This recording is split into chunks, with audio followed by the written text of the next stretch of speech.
Paano nga ba gumawa ng lumpiang gulay? So alam ko na karamihan sa inyo ay alam na to. So isi-share ko lang sa mga hindi pa nakakaalam. So una, nagpainit muna ako ng mantika at iginisa ko na dyan yung bawang muna yung inuna ko. At kapag nakikita nyo okay na yung bawang, ilagay na natin yung sibuyas. At lutuin muna natin yung sibuyas at bawang. Igisa-gisa lang natin. At kapag nakikita nyo okay na siya, pwede nyo nang ilagay yung kamote. Kung meron lang naman kayong kamote. Kasi kami guys is nilalagyan namin ng kamote yung lumpia. Masarap kasi kapag may kamote yung lumpia guys. Kung matitikman nyo lang. Para siyang lumpiang sariwa.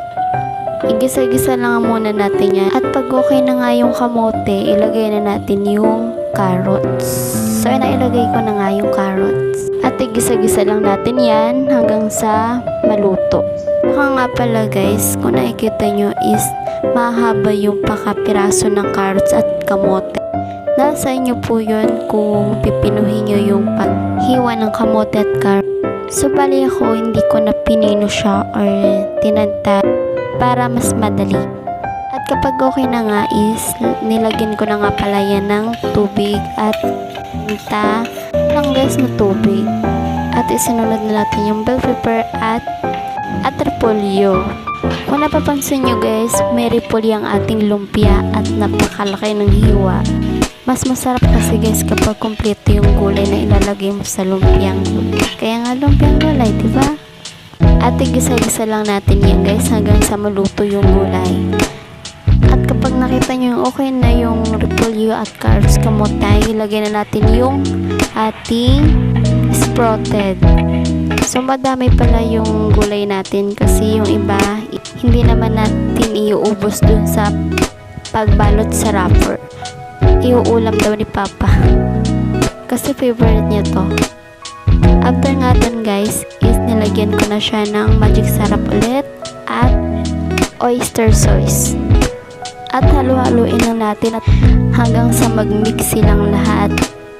Sana all mini-mix. Tingnan nyo naman, gulay pa lang. Sobrang sarap na. So after nga nun is nilagyan ko siya ng toyo. At halu-haluin na lang natin yan. After nga nun, pag nahalo natin yung toyo sa gulay, ay okay na siya, papalamigin na lang natin at irarap na natin. So hindi nga nawawala yung lumpiang Shanghai, lumpiang gulay, lumpiang sariwa sa isang handaan. Mapa-birthday man yan, or kahit anong occasion sa inyong bahay, ay hindi yan mawawala. Naalala ko nung tibo ko sa daming tao at nagsisikat talaga sila sa kusina. Ako na may birthday, 2 piraso lang yung nakain ko na lumpia. So yun lang guys yung nakain ko. Sa daming handa, lumpia lang talaga yung nakain ko. Kahit nga kahit hindi ako nakakain. So share ko lang guys.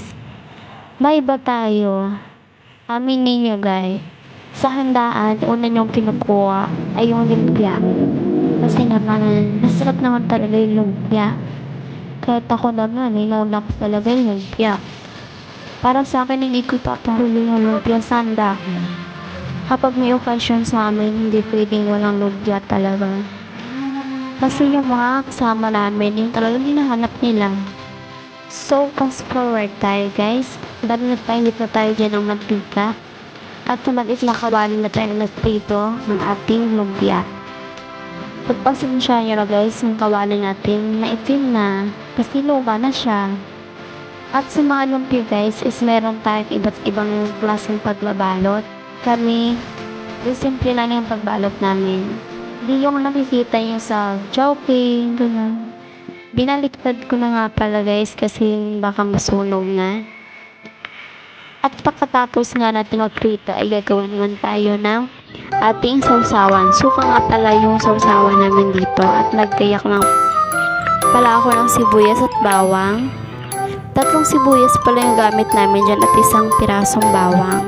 At pagkatapos ay nilagyan namin ng kaunting tubig, asukal at sili. Syempre labuyo. At hindi kasi kompleto yung lumpia natin kapag walang sausawan. At nilagyan ko na nga pala yan ng paminta at suka. So bale, ito na nga pala yung ating lumpiang gulay. So nakikita nyo guys is medyo brown na talaga siya at sobrang lutong.